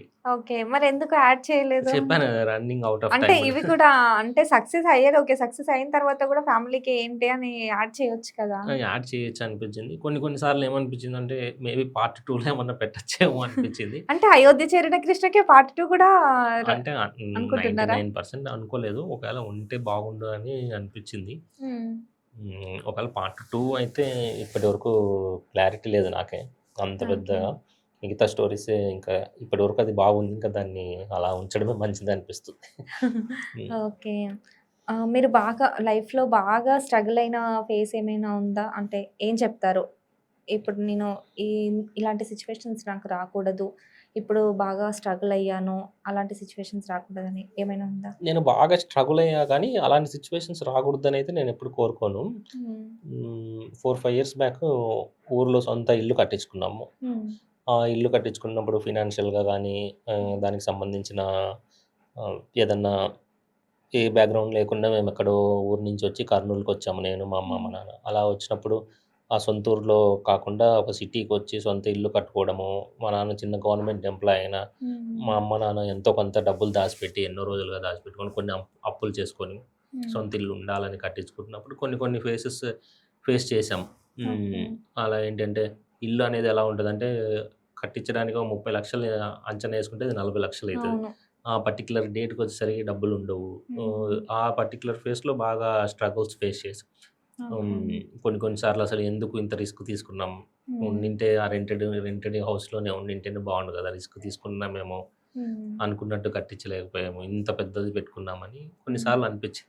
బట్ ఆ ఓకే. పర్టిక్యులర్ టైమ్ దాటిన తర్వాత ఇప్పుడు అన్నీ చూసుకుంటే ఓకే. ఆ రోజు కష్టపడ్డందుకే ఈరోజు మనకంటూ ఒక ఇల్లుంది అని అనిపిస్తుంది. ఓకే. కజిన్స్ ఉన్నారా మీకు? ఎవ్వరు లేరు. ఒక్కడినే. మీరొక్కరేనా? హ్మ్. ఓకే. అంటే నెక్స్ట్ ఇప్పుడు బుక్స్ కాకుండా ఇంకేం చేద్దామని అనుకుంటున్నారు ఫ్యూచర్‌లో? యాక్చువల్‌గా కొద్ది రోజులు బుక్స్ గ్యాప్ ఇచ్చి చెస్ టోర్నమెంట్స్‌కెళ్ళాలి అనుకుంటున్నాను. ఓకే. సమ్మర్ వచ్చేసింది గదా! సమ్మర్ వచ్చేసింది. పిల్లలు హ్మ్. చెస్ టోర్నమెంట్స్, హ్మ్. చెస్ బేసిక్‌గా ఏంటంటే నాకు అన్నిటికంటే ఆనందం అనిపించేది చెస్ ఆడడమే బాగా ఆనందం అనిపిస్తది. ఓకే. హ్మ్. దాంట్లో ఒక మ్యాజిక్ ఉంటుంది. హ్మ్. అంటే బేసిక్‌గా చెస్ ఇంట్లో ఆడే చెస్‌కి, టోర్నమెంట్‌లో ఆడే చెస్‌కి చాలా డిఫరెన్స్ ఉంటుంది. ఇక్కడ ఎంత ఒక 10, 15 నిమిషాల్లో మ్యాచ్ అయిపోతుంది. ఓకే. చెస్ టోర్నమెంట్‌లోకెళ్తే ఒక్కొక్క మ్యాచ్ 4 అవర్స్, 5 అవర్స్ రన్ అవుతది. ఒకటే మ్యాచ్. అవునా? హ్మ్. అంత టైమ్ అంత ఇస్తారా? టైమ్ ఉంటుంది. So, okay. అలాంటి మ్యాచెస్ ఆడినప్పుడు గెలిచినా, ఓడినా అదొక హ్యాపీనెస్ ఉంటుంది. అది ఓకే. చాలా బావుంటుందది. ఒక 4, 5 డేస్ ఎక్కడికన్నా ఎళ్లి చెస్ టోర్నమెంట్ ఆడితే. హ్మ్. ప్రెజెంట్ ఏంటంటే ఈ బుక్ బిజీలో పడి అవన్నీ నాకు మిస్ అవుతున్నా అని అనిపిస్తుంటది కొన్నిసార్లు. ఓకే. అప్పుడు హ్మ్. మరి మళ్ళీ బుక్స్‌ని మిస్ అవ్వరా? హ్మ్. అంతే గదా! 2 ఒకేసారి కావాలంటే దొరకవు. ఏదో ఒకటి వదులుకోవాలి. ఓకే. అంటే ఇప్పుడు ఈ బుక్ ఆపేస్తారా? ఇంకా సమ్మర్ వచ్చింది కాబట్టి మళ్ళీ? ఇంక మళ్ళీ సమ్మర్ తర్వాతే బుక్ స్టార్ట్ చేస్తాను. Present okay. ఏంటంటే 'అయోధ్య చేరిన కృష్ణ' ఇంగ్లీష్‌లో ట్రాన్స్‌లేషన్ జరుగుతుంది. ఓహ్! Other okay. లాంగ్వేజెస్‌లో. సో, హ్మ్. ఆ వర్క్‌లో ఉన్నాము. ఏమేమి లాంగ్వేజెస్‌లో? హ్మ్. ఇంగ్లీష్, హిందీ, మలయాళం 3 లాంగ్వేజెస్‌లో ట్రాన్స్‌లేట్ అవుతుంది. ఓకే. హ్మ్. అంతే. అంటే ఆ 3 లాంగ్వేజెస్ ఎందుకు చూజ్ చేసుకున్న? ఇంగ్లీష్, హిందీ అంటే ఓకే. అందరూ చదువుతారు. మలయాళీ ఎందుకు? అంటే యాక్చువల్‌గా అన్ని లాంగ్వేజెస్ అనుకున్నాము. ఐ మీన్ హ్మ్. తమిళ్, కన్నడ, బెంగాలీ అన్ని లాంగ్వేజెస్ అనుకున్నాము. బట్ ట్రాన్స్‌లేటర్స్ దొరకడం కష్టంగా ఉంది. తెలుగులో నుంచి అదర్ లాంగ్వేజెస్‌లోకి ట్రాన్స్‌లేట్ చేసేవాళ్ళు. ఓకే. సో, ప్రెజెంట్ ఈ ట్రాన్స్‌లేటర్స్ దొరకడంతో వీటిని ముందు స్టార్ట్ చేశాము. హ్మ్. అన్నిటికంటే ముందైతే నాకు ఈ కన్నడలో చేయాలని నాకుండేది. కన్నడ గాని, తమిళ్ గాని. హ్మ్. బట్ స్పెసిఫైడ్ ట్రాన్స్‌లేటర్స్ దొరకక అవి ఆగాయి. హ్మ్. సో, మాక్సిమం అన్ని సౌత్ ఇండియన్ లాంగ్వేజెస్‌లో కూడా ట్రాన్స్‌లేట్ ఈ ఇయర్ ఎండింగ్ లోపల చేయాలి అని అనుకుంటున్నా. ఓకే. ఈ బుక్స్ అంటే రాస్తారు గదా! స్టోరీ అనుకుంటాము, రాస్తాము ఓకే. ఒక్కొక్క సిట్యుయేషన్‌లో ఈ స్టోరీ నేను అనుకున్నాను, రాసాను అని వేరే వాళ్ళెవరైనా కంప్లెయింట్స్ ఇవ్వడము, లేకపోతే ఇది నాకు తెలుసు, నేను అనుకున్నాను గానీ రాయలేకపోయాను. అలాంటియి ఏమన్నా జరిగాయా మీ లైఫ్‌లో? ఏమో దేవుడి దయ వల్ల ఇంతవరకు ఎవరు అలా అనలేదు. ఈ స్టోరీ విషయంలో అయితే. ఓకే. అంటే కాపీరైట్స్ ఇప్పుడు ఏదైనా మూవీ స్టోరీ ఉంటది. లేకపోతే ఏదైనా ఉంటది. కాపీరైట్స్ వేయడం గానీ, ఇలాంటివి చూస్తూ ఉంటాం గదా! చూస్తూ ఉండొచ్చు. కొన్ని కొన్ని సార్లు కోయిన్సిడెన్స్ కూడా జరగొచ్చు. మనం అనుకున్న స్టోరీని ఇంకొకళ్ళు తీయడం, లేదా వాళ్ళనుకున్నది నేను రాయడం హ్మ్. జరగచ్చు. బేసిక్‌గా ఏంటంటే ఇప్పటివరకైతే ఈ బుక్ విషయంలో అయితే అది జరగలేదు. ఎక్కడ హ్మ్. ఉంది అని అనుకోలేదు నేను. ఎక్కడ ఓకే. ఉంది అని. హ్మ్. మేబీ ఫ్యూచర్‌లో ఏదన్నా అంటే ఎప్పుడైతే నేను రాయడం స్టార్ట్ చేశానో చదవడం ఆపేశాను. వేరే బుక్స్ కానీ, హ్మ్. వేరే స్టోరీస్ గాని. ఎందుకంటే ఏమన్నా బై ఛాన్స్, బై మిస్టేక్ ఎక్కడో ఉండి కూడా ఆ లైన్స్ ఇక్కడ రాస్తానేమో అని నాకు భయం. ఓకే. హ్మ్. సో, అందుకు వేరే వాటిని చాలా జాగ్రత్తగా నేనైతే జడ్జ్ చేసుకోగలను. ఇది పలానా చోటు నుంచి వచ్చింది అని అనిపించింది అంటే, ఎవరు గుర్తుపట్టకపోయినా నాకనిపించినా కూడా నేను పెట్టను. హ్మ్.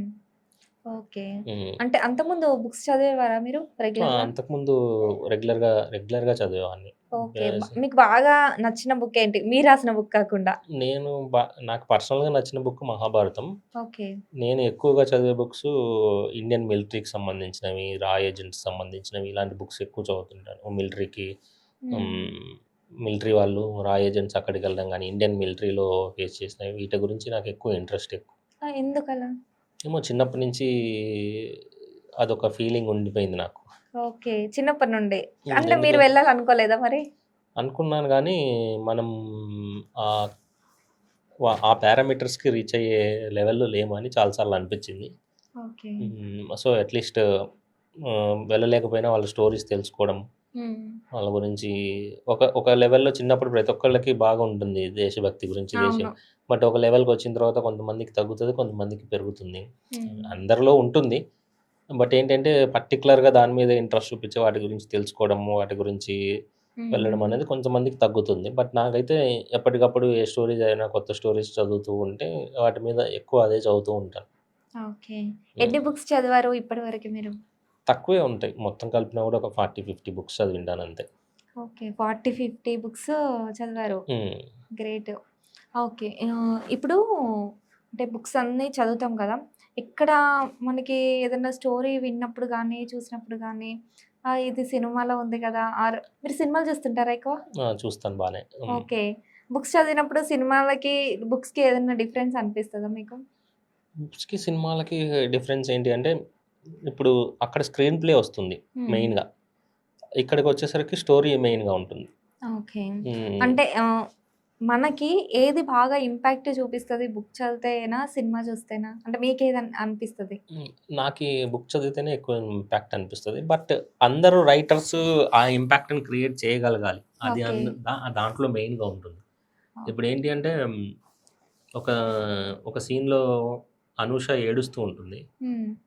ఏడుస్తున్నప్పుడు దానికి రిఫరెన్స్ లైన్ ఏం రాశా అంటే, బయట వర్షం పడుతుంది. ఆ అద్దం మీద పడిన చినుకులు అనూషతో కన్నీటితో పోటీ పడి కిందికి జారుతున్నాయని ఉంటుంది. అవును. ఆ! అంటే ఇక్కడ ఈ కన్నీరు అక్కడ దాని మీద పడేవి 2 మ్యాచ్ అవుతాయి. అంటే హ్మ్. దాన్ని ఇంపాక్టే చదివినోళ్ళు దాన్ని విజువలైజ్ చేసుకుంటారు. అవును. ఆ విజువలైజేషన్ వస్తుంది. హ్మ్. అది ఇంపాక్ట్ అయ్యి చదవని వాళ్ళు నార్మల్‌గా ఏదో లైన్ రాసారులే అనుకుంటారు. సో, అది కొంతమందికి అది సినిమాలో కనిపిస్తుంది. హ్మ్. సినిమాలో రీసెర్చ్ చేసి మరీ కొన్ని సినిమాలను తీసి బ్యాక్ డ్రాప్‌లో వాడికి టోపీ లేదు. వాళ్ళకి అది లేదని చెప్పి రీసెర్చ్ చేసి చెప్తారు. అంటే అది చూసే విధానాన్ని బట్టి ఉంటుంది. కొంతమందికి హ్మ్. సినిమాల్లో ఉంటుంది. కొంతమందికి బుక్స్‌లో ఐడెంటిఫై చేస్తారు. మనము అంత ఇన్ డెప్త్‌గా రాస్తాం. చదివిన హ్మ్. వాళ్ళు గ్రహిస్తారు. చదవని వాళ్ళు ఏదో ఒక లైన్ వచ్చిందిలే అనుకుంటారు. కానీ నిజంగా ఆ బుక్ చదువుతున్నంత సేపు మనం ఒక లైన్ చదివే ఒక మొదలుపెట్టాము అనంటే, ఆ సిట్యుయేషన్ వచ్చిన ప్రతిసారి మనం ఫస్ట్ టైమ్ ఏది ఇమాజిన్ చేసుకున్నామో అది తప్పకుండా గుర్తొస్తుంది. అంటే సీన్‌ని ఎలివేట్ చేయడం అనేది నాకు బాగా ఇంట్రెస్ట్. సీన్ గురించి రాయడం. హ్మ్. ఇప్పుడు ఇద్దరు మాట్లాడుతున్నారు అంటే, ఆ ఇద్దరి గురించే మాట్లాడడం కంటే వాళ్ళు ఎక్కడున్నారు? వాళ్ళ చుట్టూ ఉన్న ఆ! యాంబియన్స్ ఏంటి? అదర్ యాంబియన్స్ ఎలా ఇంపాక్ట్ చేస్తున్నాయి అన్న దాన్ని బట్టే రీడర్ ఆ పర్టిక్యులర్ సిట్యుయేషన్‌లోకి ఎళ్తాడు. ఓకే. అవును. ఊరికే రాసేసాము. ఇప్పుడు హ్మ్. అనుచ నువ్వు తిన్నావా? అంటే నేను తిన్నా. నువ్వు చేసావంటే నేను చేసి ఇట్లా ఎదురుగెదురు మాట్లాడమంటే అది బుక్ అవ్వదు. అవును. అది హ్మ్. ఎక్కడున్నారు? ఏ ఈ సిట్యుయేషన్‌లో సిట్యుయేషన్‌లో ఉన్నారు ఉన్నారు అనేది అని చాలా ఇంపాక్ట్ చూపిస్తది చాలా నిజంగా. ఇంపాక్ట్ చూపిస్తది. అందుకే మీ రైటింగ్ బుక్ అంత ఇంపాక్ట్ చూపించిందేమో. ఏమో మరి మనకైతే తెలీదు. నా వే ఆఫ్ రైటింగ్ అది. హ్మ్. ఒక్కొక్కళ్ళు ఒక్కొక్క విధంగా రాస్తారు గదా! నేను దానికి బాగా ఇంట్రెస్ట్ నాకు. హ్మ్. సీన్‌ని ఎలివేట్ చేసి రాయడం. ఓకే. హ్మ్. అంటే అదే చాలా ఇంపాక్ట్ చూపిస్తది నిజంగానే. ఇప్పుడు హ్మ్. స్టోరీ అంటే నార్మల్‌గా ఎవరైనా నిల్చొని మాట్లాడుకుంటారు, కూర్చొని మాట్లాడుకుంటారు. కాకపోతే ఎక్కడ ఏ సిట్యుయేషన్‌లో ఎక్కడ కూర్చున్నారు అనేది చాలా హ్మ్. అంటే అది విజువలైజ్ చేసుకుంటారు చదివే వాళ్ళు. అప్పుడు వాళ్ళకి ఇంకా స్టోరీ ఇన్వాల్వ్ అవ్వడము, స ఇంకొంచెం ఇన్ హ్మ్. డీటెయిల్డ్‌గా స్టోరీ అర్థమవుతుంది. చదవడము హ్మ్. అది జరుగుతూ ఉంటుంది. సో, నెక్స్ట్ ప్లాన్స్ ఏంటి? మ్యారేజ్ ఎప్పుడు చేసుకుంటున్నారు? చేసుకుంటాను త్వరలో. ఓకే. హ్మ్. చూస్తున్నారా సంబంధాలు ఇంట్లో? చూడాలండి. ఓకే. హ్మ్. అంటే స్టార్ట్ చేయలేదా? ఇంకా లేదు. ఎందుకు? ఈ ఇయర్ అనుకుంటున్నాం. హ్మ్. ఓకే. హ్మ్. నెక్స్ట్ బుక్కు అంటే దేనికి సంబంధించింది చెప్పలేదు మీరు నాకు. నెక్స్ట్ బుక్ వచ్చేసి అదొక సస్పెన్స్. త్వరలో డీటెయిల్స్ మీకు చెప్తాను. ఓకే. హ్మ్. లవ్ స్టోరీ అయితే కాదు. లవ్ స్టోరీ అయితే కాదు. ఓకే. అంటే ఎలాంటి స్టోరీ? ఫ్యామిలీ స్టోరీనేనా? లేకపోతే లవ్ స్టోరీ కాదు. అసలు ఈ స్టోరీకి, ఆ స్టోరీకి ఎలాంటి రిలేషన్ ఉండదు. అదొక హ్మ్. కంప్లీట్ డిఫరెంట్ స్టోరీ అది. కొంచెం కాంట్రోవర్షియల్ కూడా ఉంటుంది దాంట్లో. అవునా? ఆ!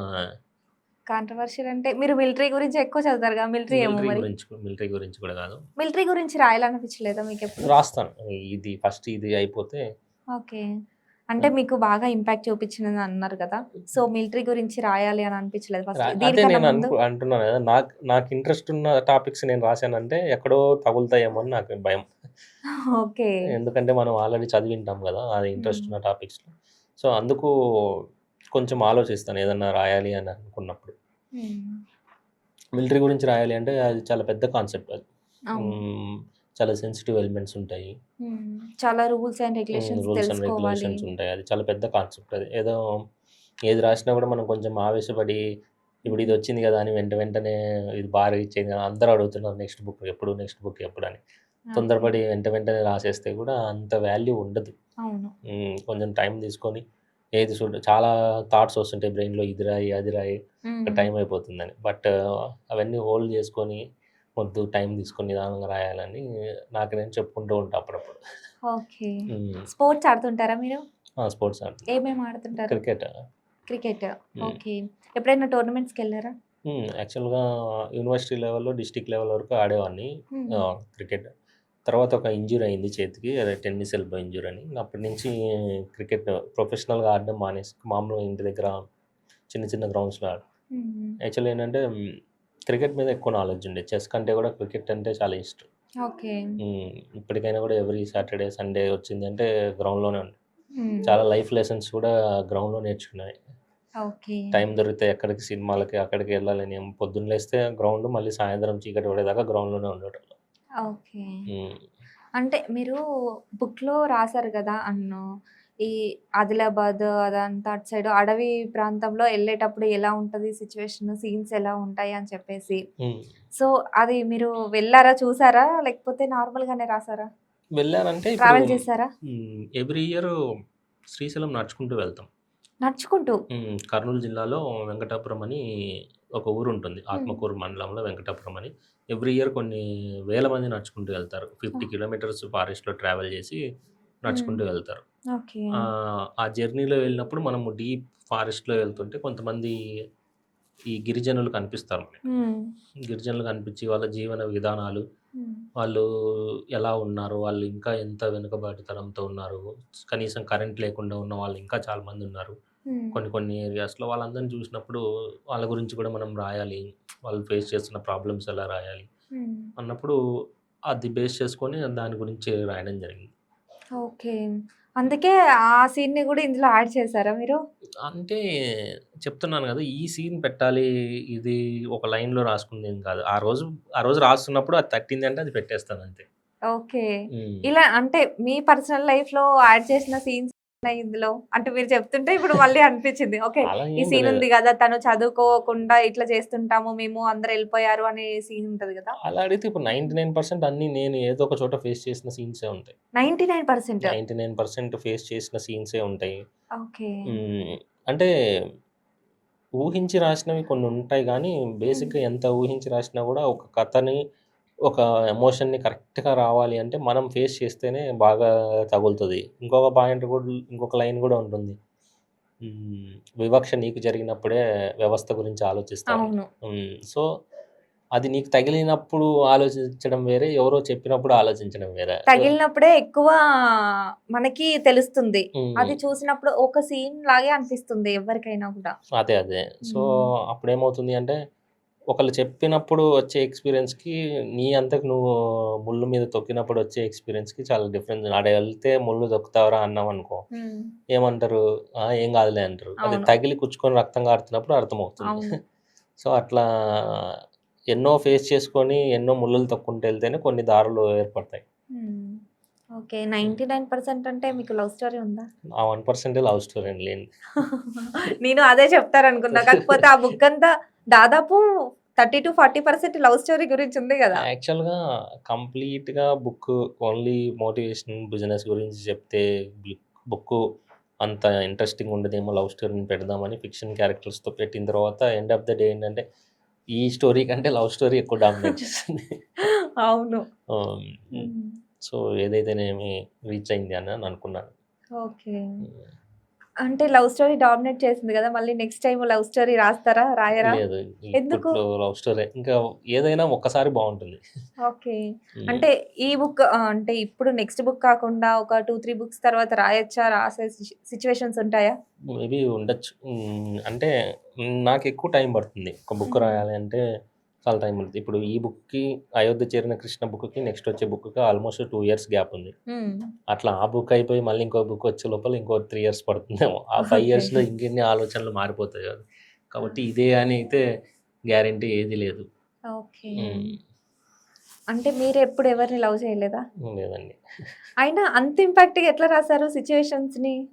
యాక్చువల్‌గా క్యారెక్టర్స్‌లో ఇన్వాల్వ్ అవుతాం. అంటే స్టోరీలో ఇప్పుడు ఎంత ఇన్వాల్వ్ అయినా కూడా మనం పర్సనల్‌గా ఫేస్ చేయంది కొన్ని రాయలేం కదా! అట్లా అని. అంటే అదెలాంటిదంటే ఇంతకుముందు ఒక పాయింట్‌లో చెప్పింది గూడా హ్మ్. అన్ని సార్లు బాధ మనమే అనుభవించాల్సిన అవసరం లేదు. బాధపడేవాడి సిట్యుయేషన్‌లో ఉండి ఆలోచించిన వాడు రాయగలుగుతాం. అదే హ్మ్. రైటర్ దగ్గర ఉండే గొప్ప లక్షణం అని. ఓకే. హ్మ్. సో, ఒక సిట్యుయేషన్‌లో మనం లేకపోయినా గూడా వాళ్ళెలా ఉంటారు అని ఊహించాలి. వాళ్ళ స్థానంలో ఉండి ఆలోచిస్తేనే కొన్ని రాయగలుగుతాం. ఓకే. అలా లవ్ స్టోరీని ఎక్కువగా ఇన్వాల్వ్ అయ్యి రాసింది. హ్మ్. అయినా అంటే అనుష క్యారెక్టర్‌నయితే చాలా అంటే అమ్మాయి ఎట్లుంటది? అమ్మాయిలెలా ఉంటారు? ఎంత సెన్సిటివ్‌గా ఉంటారు? ఎంత సెన్సిటివ్‌గా ఆలోచిస్తారని చాలా రాసారు. అంటే హీరోని నా దృష్టిలో హీరోని ఎంత పైకి లేపితే హీరోయిన్‌ని తగ్గించడం అనేది నాకెప్పుడు నచ్చదు. హ్మ్. హీరో ఎంత ఎత్తులో ఉంటే హీరోయిన్ గూడా అంతే ఎత్తులో ఉండాలి అన్నది నా ఉద్దేశ్యం. ఒక హ్మ్. లాస్ట్‌లో గూడా క్లైమాక్స్ సీన్‌లో గూడా కృష్ణ వచ్చి చెప్పినంతనే అమ్మాయి ఒప్పేసుకోవాలి అన్నది గూడా నాకు నచ్చలేదు ఫస్ట్ పాయింట్.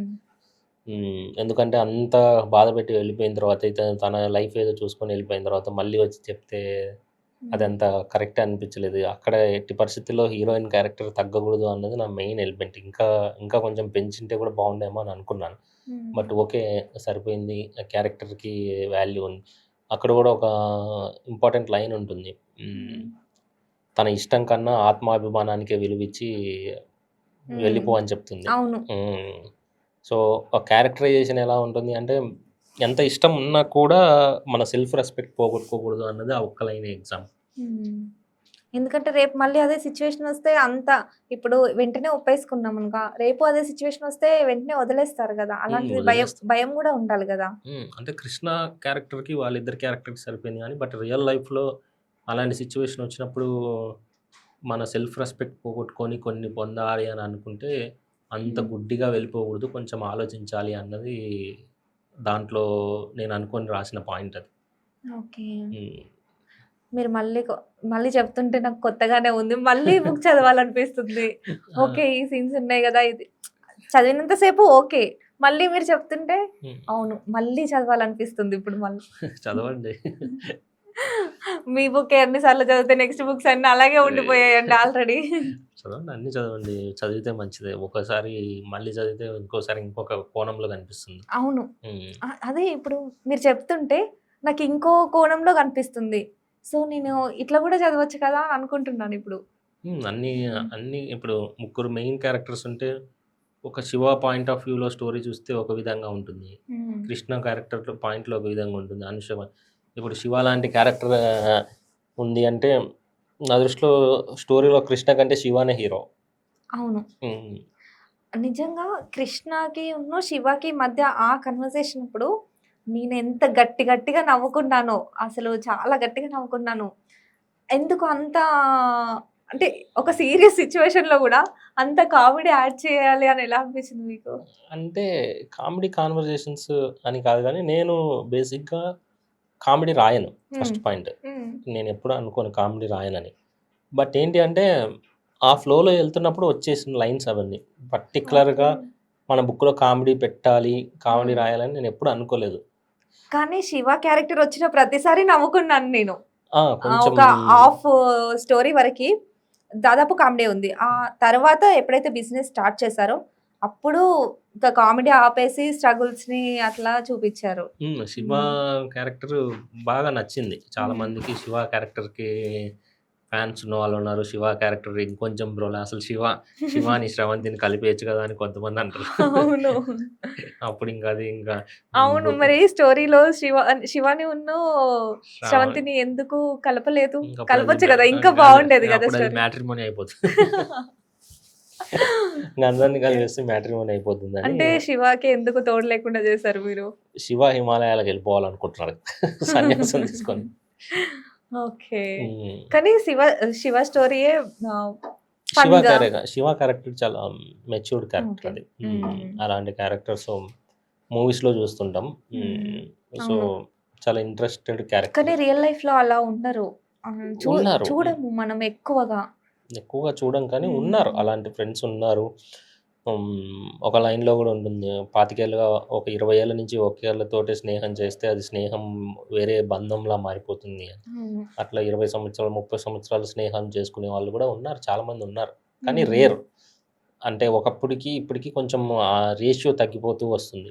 ఇప్పుడు హ్మ్. జనాల్లో స్వార్థం పెరిగిపోతుంది అవును. కాబట్టి అది తగ్గుతుంది. గతంలో అయితే చాలా ఎక్కువగా ఉండేది. కానీ ఈ స్టోరీలో మాత్రం ఎక్కడ స్వార్థం చూపించలేదు. శివకి, కృష్ణకి మధ్యల. స్వార్థం చూపించలేదు. చాలామంది ఏమనుకున్నారంటే శివ ఏదన్నా పాయింట్‌లో మోసం చేసి ఎళ్ళిపోతాడా అని అనుకున్న వాళ్ళు గూడా కొంతమంది అన్నారు. బట్ ఏంటి అంటే Shiva is a genuine character. అవునా? అలా హ్మ్. కూడా ఏమో హ్మ్. నాకనిపించలేదు అలా కొంతమంది మోసం అడిగారు. బట్ చేస్తారని. ఎందుకంటే వాళ్ళ నాన్న మోసం చేసి ఎళ్ళిపోయుంటాడు గదా! ఇంత నమ్మకంతో కృష్ణకి ఇన్ని దెబ్బలు తగులుతున్నాయి. శివ గూడా దెబ్బేస్తాడేమో అని అనుకున్నారు గానీ, బట్ హ్మ్. శివాని ఎప్పుడు అలా అనుకోలేదు. హ్మ్. నేను అంటే ఆ స్టోరీ చదువుతున్నంత సేపు నాకు అనిపించలేదు. ఎక్కడైనా మోసం చేస్తాడేమో అని. అంటే బాగా డీప్‌గా ఇన్వాల్వ్ అయిన వాళ్ళకి అనిపించదు. కొంతమంది నెగెటివ్‌గా ఆలోచించే వాళ్ళకి అనిపించిండొచ్చు. ఓకే. హ్మ్. మేబీ మోసపోయిన వాళ్ళకి గూడా అనిపించి హ్మ్. ఉండొచ్చు. మోసం చేస్తారేమో అని ఆ! చెప్పేసి. ఉండొచ్చు. హ్మ్. ఓకే. కానీ నిజంగా చాలా రాసారు మీరైతే బుక్. థాంక్ యూ అండి. హ్మ్. అంటే నాకు సీరియస్‌గా ఒక బుక్ చదువుతూ ఏడవడం అనేది నేను జనరల్‌గా నేను మూవీస్ చూస్తుంటాను, వెబ్ సీరీస్ కానీ, ఏ చిన్నది చూసినా ఏడుస్తాను. ఓకే. అక్కడి వరకే కనెక్ట్ అవుతాను, ఏడుస్తాను. కానీ బుక్ చదివి ఏడ్చిందంటే మీ బుక్కే అది. ఇంక లైఫ్ అంతా గుర్తుంటదేమో. నెక్స్ట్ అదే. బుక్‌కి గూడా ఏడిపించే సీన్స్ ఉంటాయా మీయి? లేదండి అసలు. నెక్స్ట్ బుక్‌కి ఇప్పుడు ఈ బుక్‌కున్న ఆడియన్స్ నెక్స్ట్ బుక్‌కి ఆహ్, ఈ బు ఈ ఆడియన్స్ ఆ బుక్‌ని నచ్చుతుందని కూడా నేను అనుకోవడం లేదు. అది వేరే సెట్ ఆఫ్ ఆడియన్స్ గురించి రాస్తున్న బుక్ అది. అవునా? హ్మ్. మరి మా కోసం ఎప్పుడు రాస్తారండి? మీకు నెక్స్ట్ థర్డ్ బుక్కే అండి. సెకండ్ బుక్ ఏమో మీరు కూడా ఆ సెట్ ఆఫ్ ఆడియన్స్‌లో ఉండొచ్చేమో. ఓకే. ఆ! అంటే ఏ టైపో చెప్తే మాకు ఇంకా తెలుస్తది చెప్తే ఇంక గదా! అన్నీ తెలిసిపోతాయి. స్టోరీ ఏం తెలీదు కదా! త్వరలోనే చెప్తాను. వితిన్ 2 ఆర్ 3 మంత్స్‌లో హ్మ్. చెప్తాను. ఓకే. అంటే ఈ బుక్ విషయంలో చాలా నష్టపోయాం. అంటే హ్మ్. ఎందుకు? ఇప్పుడు ఈ బుక్‌ని ఫ్లిప్‌కార్ట్, మీషోలలో ఫేక్ కాపీస్ అమ్మేస్తున్నారు. హ్మ్. యాక్చువల్‌గా మేము అమెజాన్‌లో తప్ప ఎక్కడ లిస్టింగ్ పెట్టలేదు.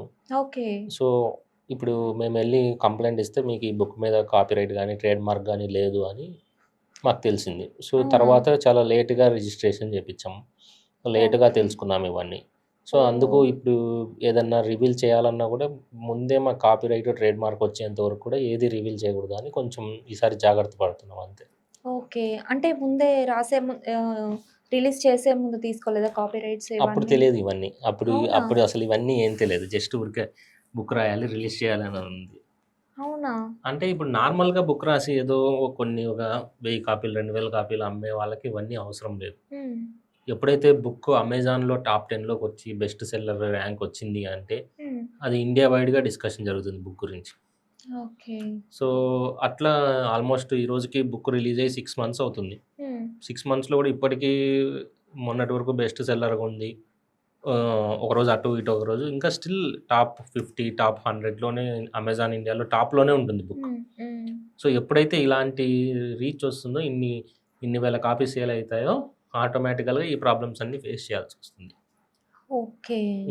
ఇప్పుడు మేము ఇన్‌కేస్ ఏదైనా నెక్స్ట్ బుక్‌ది టైటిల్ చెప్పడం గాని, ఏదైనా చెప్తే దాని మీద వాళ్ళు ట్రేడ్ మార్క్ తీసుకుంటే అప్పుడు ఆ బుక్ కూడా మనం అమ్మడానికి కూడా ఉండదు. ఓహ్! అందుకు చెప్పట్లేదా మీరిప్పుడు? అలానే కాదు. కొన్ని ఓకే. చాలా రీజన్స్ ఉన్నాయి. ఎందుకు హ్మ్. తొందరపడి మొత్తం కంప్లీట్‌గా మాకు దాని మీద రైట్ వచ్చేంత వరకు ఏది రివీల్ చేయకూడదు అని అనుకుంటున్నాం. ఓకే. హ్మ్. అంటే అది తీసుకుంటున్నారా ఇప్పుడు ఫస్టే? అన్నీ ఫస్టే తీసుకొని హ్మ్. ఈసారి కొంచెం జాగ్రత్తగా రిలీజ్ చేయాలనుకుంటున్నాం.